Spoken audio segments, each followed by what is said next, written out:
Because of the fact that a Christian God does not manifest into reality, Christians will become very excited about seeing the image of Jesus appearing on a burnt piece of toast or as a stain on a bathtub wall. Any such odd appearances work as evidence for them to validate their belief. Christians received a remarkable coincidence to get excited about when a football player, Tim Tebows, wrote John 3:16 under his eyes during a game in 2012. Here is how it played out. While wearing John 3:16, his passing yards for the game were 316. Yards per completion were 31.6, and the only interception of the game was thrown on 3rd down and 16. And to top it all off, the team's possession time was 31 minutes, 6 seconds. I have searched to try and verify these stats and could not uncover a credible NFL source, nor do I know if these numbers can be slightly altered by anyone on the inside. But granting that these numbers are factual, this is incredible. It does seem like irrefutable proof that Jesus was at the game, trying to convince people he really does exist. I admit this is rather impressive. What are the odds? Before we look at these numbers and conclude that Jesus must have spoken, let's open this subject up a little more and shine a light on the situation we are actually dealing with. In 1953, on June the 17th, the Red Sox defeated the Tigers by a score of 17-1. Amazing game. One day later, both teams played a second game, and the Red Sox scored 17 runs in one inning. That is remarkable. What are the odds? In football and politics, between 1940 and 2000, if the Redskins won their last home game before the election, the political party that won the previous election stays in power for a second term. And if the Redskins lose, the challenging party's candidate wins. This incredible prediction spree lasted for 60 years. This defies reality. The streak was finally broken in 2004 when George W. Bush should have lost, but defeated John Kerry to retain the presidency. Again in football, Week 6 of the 2012 season, quarterback Mark Sanchez started on the 666th broadcast of Monday Night Football. He produced 6 touchdowns, 6 interceptions, 6 average yards per pass, 6.6 longest completion, 66 total yards, and a quarterback rating of, you guessed it, 66.6. To top it all off, Sanchez wears number 6 on his jersey. This is just as impressive, if not more so, than Tim Tebows' 3:16 game. Is Jesus trying to tell us that Mark Sanchez is the Antichrist? Once we shine a light on the bigger picture, we will realize that these strange coincidences occur everywhere, and it becomes much more difficult to plead a case that Jesus is communicating through football statistics and numbers. Let's take a look at a few more. A multitude of unusual coincidences exist in the biographies of 2 American presidents, Abraham Lincoln and John Kennedy.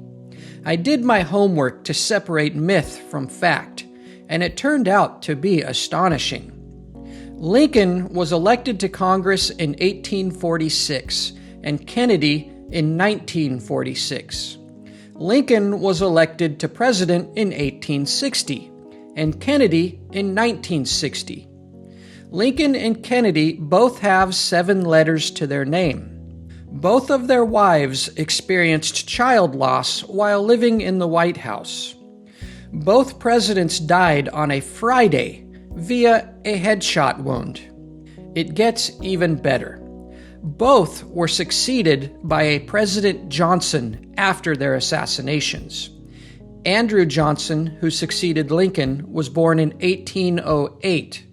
Lyndon Johnson, who succeeded Kennedy, was born in 1908. Wow.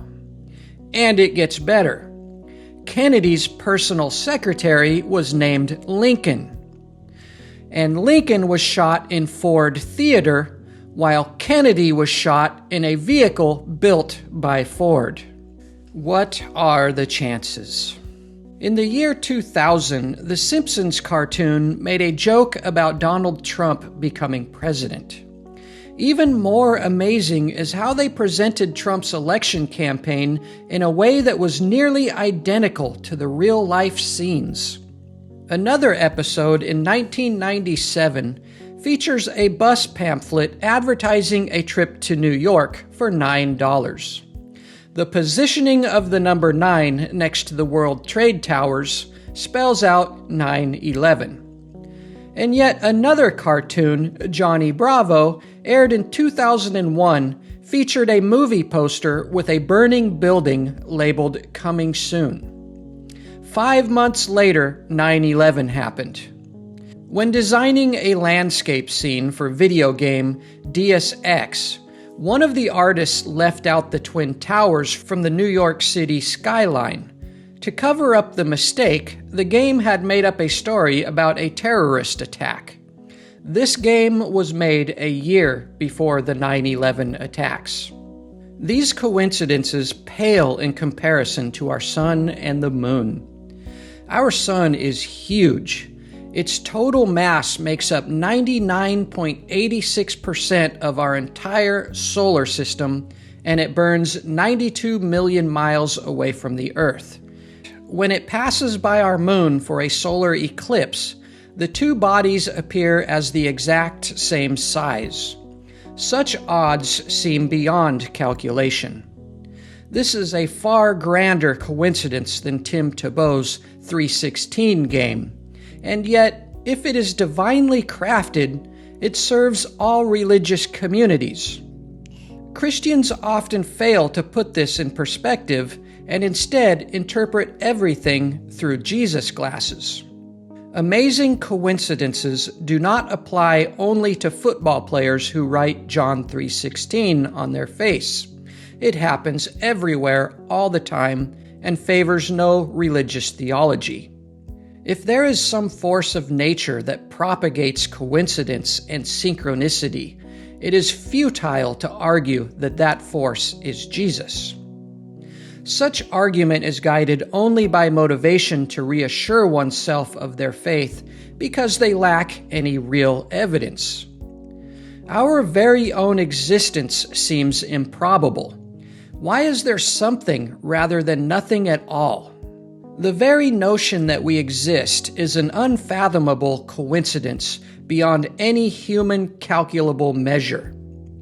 If improbability, coincidence, or synchronicity are at the very nature of our existence, why should we conclude that Tim Tebow's 316 game is Jesus' grand attempt at communicating with us?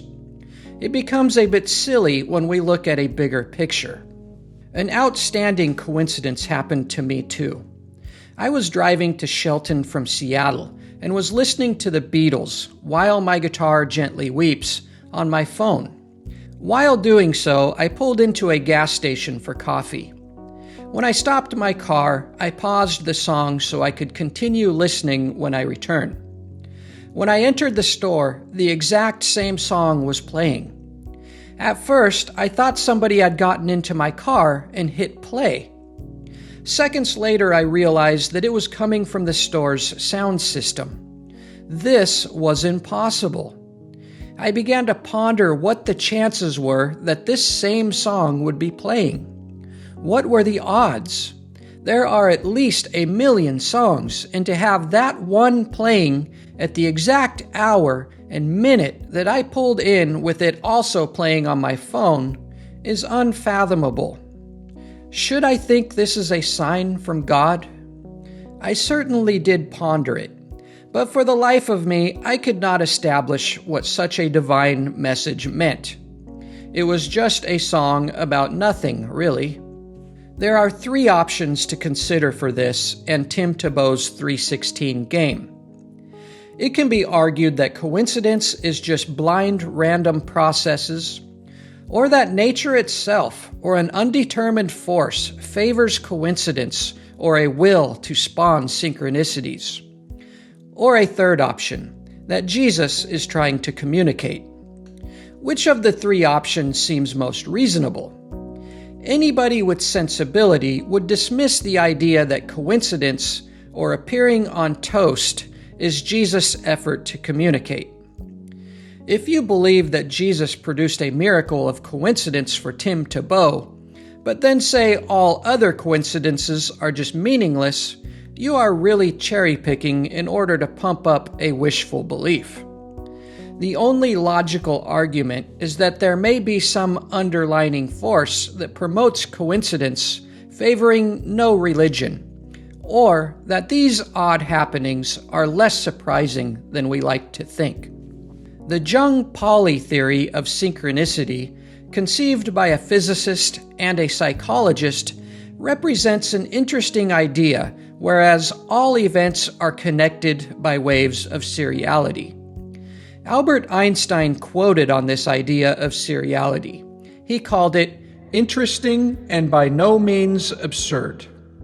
Skeptics, however, will say that Littlewood's law reasonably explains these remarkable coincidences.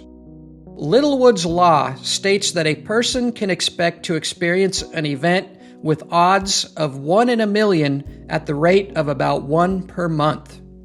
This law is related to a more general law of truly large numbers, which states that with a sample size large enough, any outrageous thing in terms of probability is likely to happen.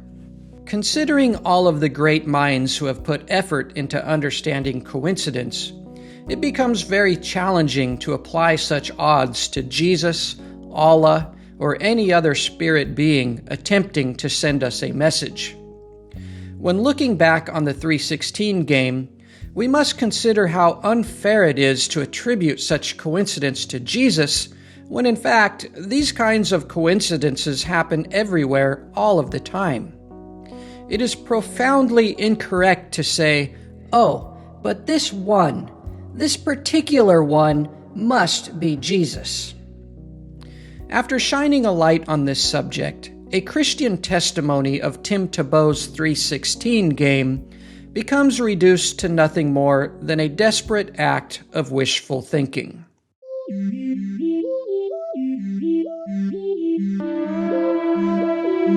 Stay strong and wise, my friends.